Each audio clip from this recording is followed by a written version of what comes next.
everyone, my name is Enrique and I've been waiting for a long time for this next season. Finally, we get to see Peacemaker once again in season 2, and this is where my review is going to be, in the first episode of the second season. So buckle up and let's talk about it.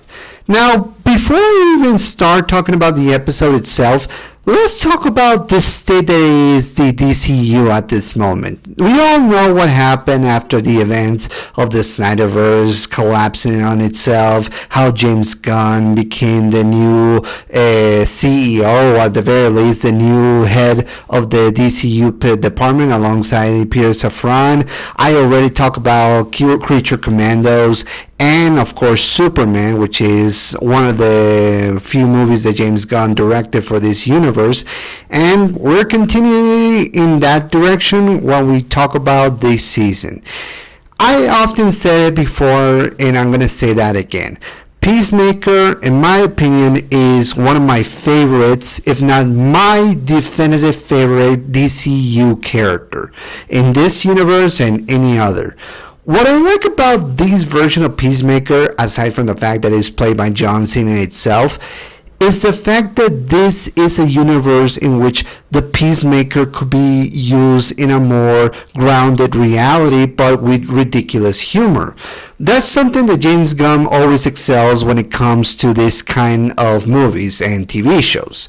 He always puts ridiculous, weird, goofy situations, sometimes in an adult manner, to tell often really relatable stories. Sometimes about the underdog, other times about the asshole who just wants to, do right things but ends up screwing at the end. That's the kind of stories that we see from James Gunn. We see that on Guardians, we see that on the Suicide Squad movie, and now we're seeing that on Peacemaker itself. And in this case, now that we have seen the Peacemaker Season 1, it's important that we all remember that Season 2 is a continuation of this season. But more importantly, it's a continuation to the new DCU. Remember, by this point, James Gunn became the head of the DCU department alongside Peter. He retconned a lot of things, especially something that we're going to see in this episode alone.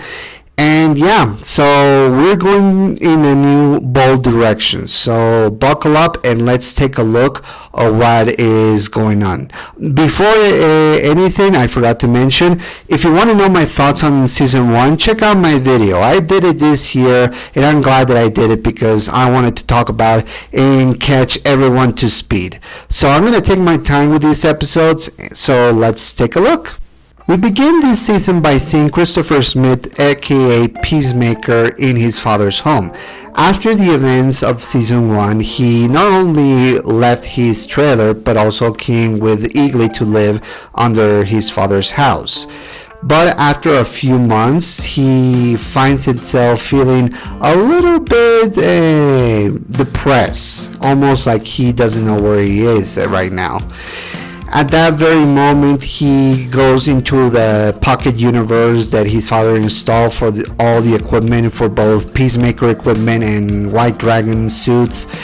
Something that he uses to take Eagly into a flight once in a while, since it's snowing at that moment. But he encounters something unexpected. Another door, in which he sees another place and his father, Augie Smith, alive and well. Even call him a son, almost in a warmly way, almost like it's a different dimension. Which it is, spoilers, but that's something that we're going to talk to in a little bit. So, what happened after 6 months? Well, after saving the world from the butterflies, Christopher Smith believes that he should join the Justice Gang alongside Maxwell Lord and, all those other heroes that we saw in Superman. Guy Gardner, Hawkgirl, Mr. Terrific, and now Metamorpho. Unfortunately, Maxwell and the Justice Gang, at the very least Guy and Hawkgirl, see Peacemaker as a joke, despite the fact that he saved the world from multiple times, and even though they retcon a scene that which I'm going to get into later. But yeah, they still see him as nothing more than a psychopath and a joke of a hero, so he is in a depressed state. Not helping matters that he's still obsessed with the fact that Harcourt hasn't talked to him. And speaking of Harcourt, we see that she's not doing so well as well. She got kicked out of Argus alongside Adebayo, and now she's just grasping for a new job, but everyone that she has been in contact with told her that she has toxic masculinity. Toxic masculinity, it's hard to pronounce.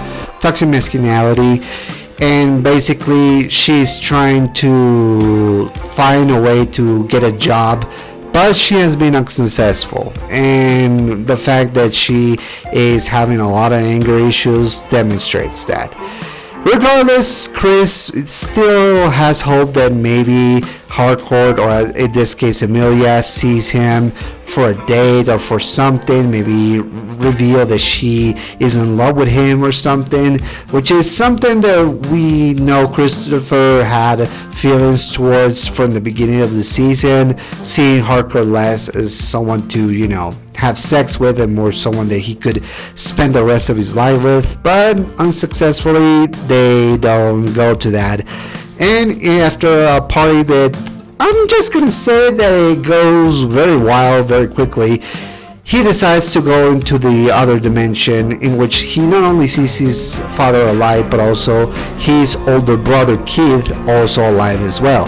And judging by the pictures and all the obituaries that he sees on the walls of the different house, it's clear that Keith and Augie are the trio of superheroes to save the world from all sorts of threats, which puts Peacemaker in a state of what does he want to do, which also leads him to confront his other dimension self, and in a bit of a scuffle he ends up killing him. So yeah, Peacemaker, after all this time, he kills another version of himself, which puts him in a precarious situation. Not helping matters that Rick Flag Sr. is surveilling Peacemaker all this time. He knows about the death of his son, so he's looking for an excuse to go after him, and he might found the perfect excuse for that. But we don't know what he's going to do after this, whether kill him or put him in prison again. All we know is that Peacemaker has been in a precarious situation in which he has to find a way to leave or to fix it. Something will happen, and that's kind of the theme of this season. How you see greener pastures and how it will affect you if you see another version of yourself that it has a perfect life, but realize that that is not you, and you have to find a way to move forward or to go to that happy place. That's something that I like, and that's something that we're going to see. The concept of the multiverse or parallel dimensions is not new for us, especially in superhero land.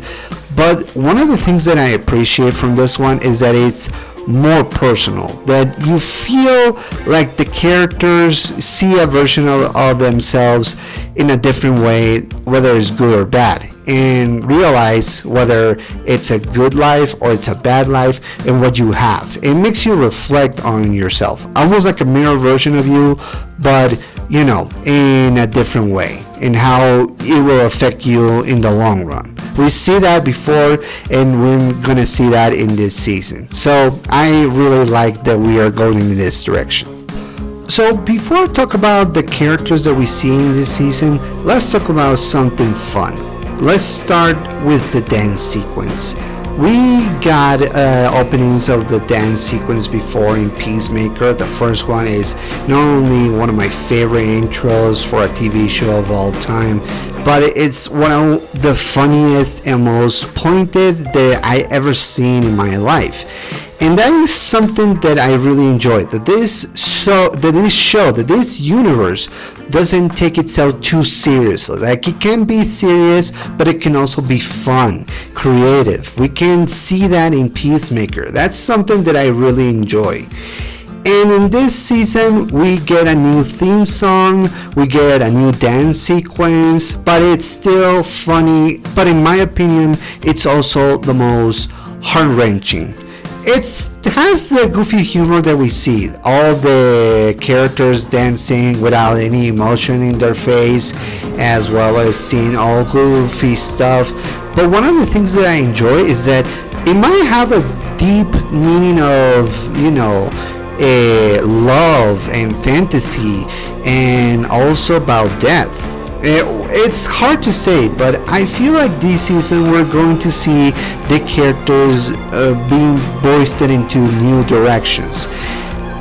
We are going to see that in this season, in this opening sequence, in which the characters do all sorts of dance, but also have moments of, weird, goofy sequence. It might be something that will lead to something more sad, or more, more emotional, to say the least. It's hard to say because I don't know what is going to happen, but I have an idea that because we're going to see another dimension, that it probably will lead to the characters from that dimension dying, or how it will affect to the characters of the Peacemaker world. So we don't know very much. All I know is that this dance sequence is not only catchy, fun, but also very emotional at some points. I could tell you that the song, in this case, "Oh Lord" by Foxy Shazam, is probably the most heart-wrenching song that I ever heard. And maybe it's because it hits a little core inside of me, and probably will hit for other people, about how life is tough and you keep on going because that's what you have to do, because you cannot give up. That's what I feel, and that's probably what's at this season's core. That's what I feel, regardless. So now let's talk about the characters, starting with the journey of Peacemaker. So if you recall from the first season, after surviving the whole events of the Suicide Squad movie, we have seen how it has changed him, how his values, his entire perspective was starting to change, how his relationship with Leota, with Emilia, with Economos, and with Judy Gelante made him realize that not everything that his father told him was actually good or even true. That he can be a hero without being a killer or a psychopath, that he could do good things if he is willing to do so. He still screws around once in a while, but one of the things that I enjoy is that a character that screws around has more motivation to, bolster to the occasion, to be more responsible, to have his mistakes be put in front of him and realize that you can do better. That's one of the things that I enjoy about Peacemaker. He is essentially a crazy guy with guns and a helmet that can go boom, or whatever he can do with other helmets. But this is one of the things that I enjoy about Chris. His values, his morals can be sometimes uplifting, but other times it can be, screw around. And after saving the world from the butterflies, who had the same ideas as he did, and stopping them from doing worse, that's something that it's at the core of this season, because despite saving the world, he still feels directionless, because after his father's death, after killing his father actually, and killing the butterflies, where does he go from here? Now we see that he's trying to join another group of heroes, but fail unsuccessfully. So now he has the opportunity to live in another world, to see his brother Keith, to see his father be lovable to him, to actually be kind to him for once, and that he could live a life that is actually pretty good. The question remains, will this life make him realize what he has now? That after all this time will make him realize that he has it good, just not in the way that he wanted it, but in the way he needed it? That's one of the things that I want to see Chris go through. How going to a different dimension might see good, but make him realize that it could be bad, that it could be horrible, and sometimes something that he doesn't even want right now. That it will make him change. That now getting what he wants is probably the best, because he probably needs something. He needs more than that. Getting what you want is good, but if it comes at the expense of other people, then maybe that's not really a good thing, and that's something that Chris will have to go through. And maybe it will make him realize with his relationship with Emilia. We learn also that the other dimension him has a relationship with Emilia as a girlfriend probably, and that's something that Chris will realize, oh my god, could I have it good in this universe, or it could lead to something worse. That's one of the key things that we need to find out in this season. Now let's talk about the rest of the 11th Street gang. Sorry, the 11th Street kids. One of the things that I also like about this season is not just Peacemaker, but also his supporting cast.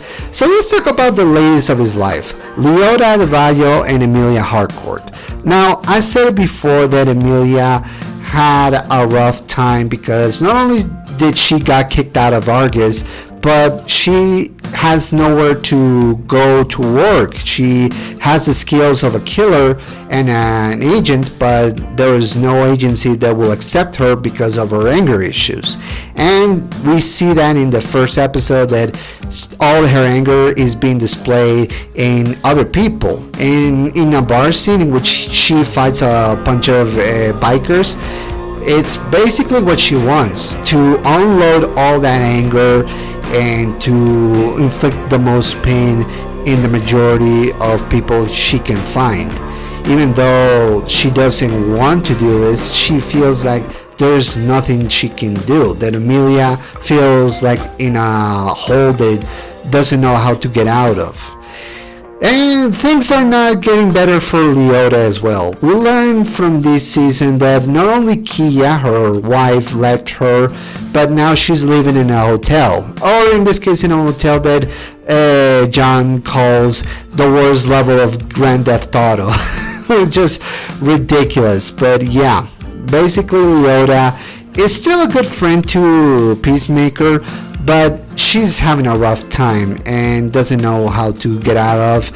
But she's actually putting the best effort she can to have her own consulting agency, which is not going well, of course. And we don't see too much about what's going on with her, but it's clear that like Peacemaker itself and Emilia Harcourt, she also feels directionless. But it will feel in a way in which she won't let those things stop her from being optimistic and to help her friends once in a while. So let's talk about John Economos and Vigilante, in this case Adrian Chase. Both of them are having their own things. We see John is still working for Argus. In fact, he's surveilling Peacemaker because, according to Flag, because he has another dimension device that could make him go to another universe, it will make him into another threat. Similar to Lex Luthor when he opened a rift on Metropolis. So that's something that they make a reference to in this series, and Rick Flag is basically looking for an excuse to kill, but I'm going to get into Rick a little bit later. But for now, we see that John is not only working for Argus, but also keeping in contact with Vigilante, which I actually like. These two change after the events, although Vigilante is still the same as season 1, but it's still showing that he has a friendship not only with Peacemaker, but also with John Economos. He actually sees John as a friend. Even he calls him for a stupid question like quiz him for owl theories or owl facts. Vigilante, my god, he's still one of my favorite funny characters of this series. It's just so much joy to see that. And honestly, I'm glad that he is still the same as always. He's still a psychopath and he's still oblivious to other people's emotions and his own emotions, but I still find it enjoyable to see. He's still working on the diner that we saw in season 1, and he's still an awkward person, but I want to see more of that. I want to see how Vigilante goes through in this season, especially what the things about other dimensions. And of course, Eagly, who's voiced by D. Bradley Baker, it's still one of my favorite pets of this universe. I don't know about you, but when James Gunn puts animals in his movies and media, it's always fun to see, and it's always the best parts of any kind of movie or TV show. Just the best. Now let's talk about Rick Flag. And so we all know the story of Rick Flag Sr. If you want to learn a little bit about Rick Flag, you can see my videos on the Quit Your Commandos. I haven't finished those. I hope to finish that by the end of the year.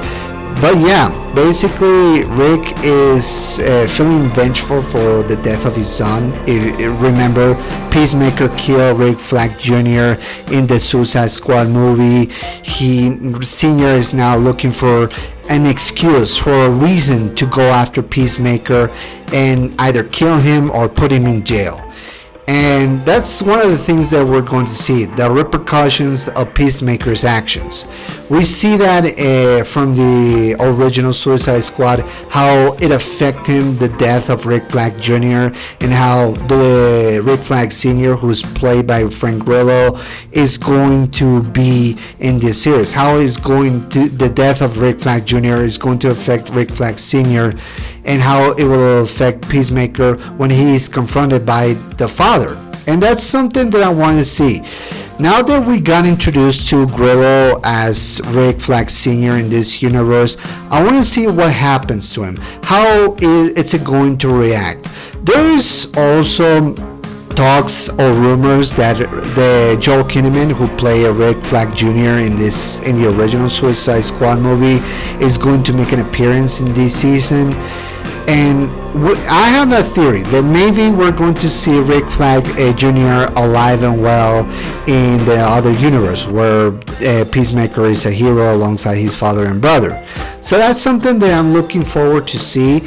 There is talks about he could be playing another character, which I could see that. I could see that happen.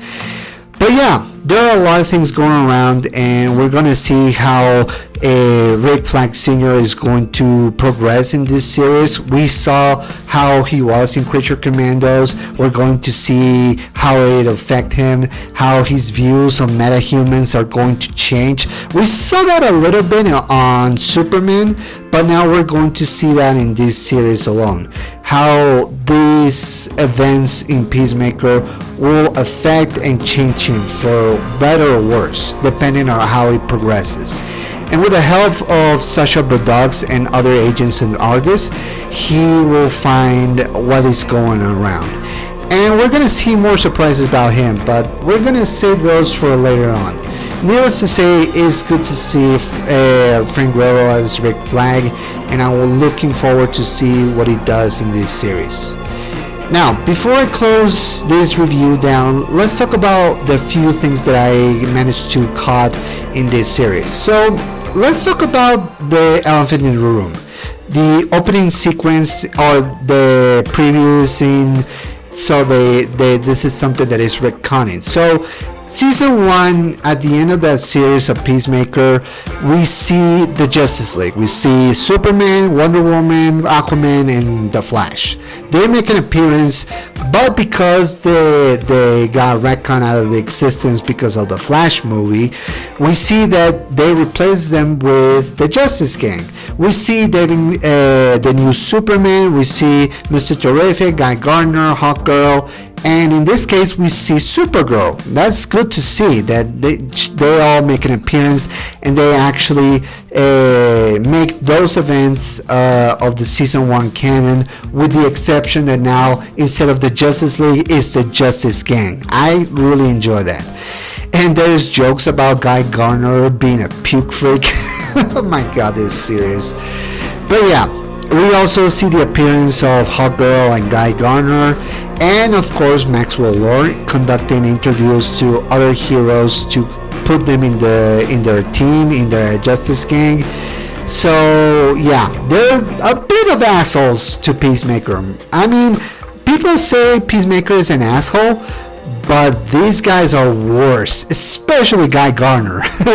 My god, I hope at the end of this season we see Peacemaker getting back at Guy Gardner and some point to see in some shape or form paying back to Guy Gardner. I want to see that.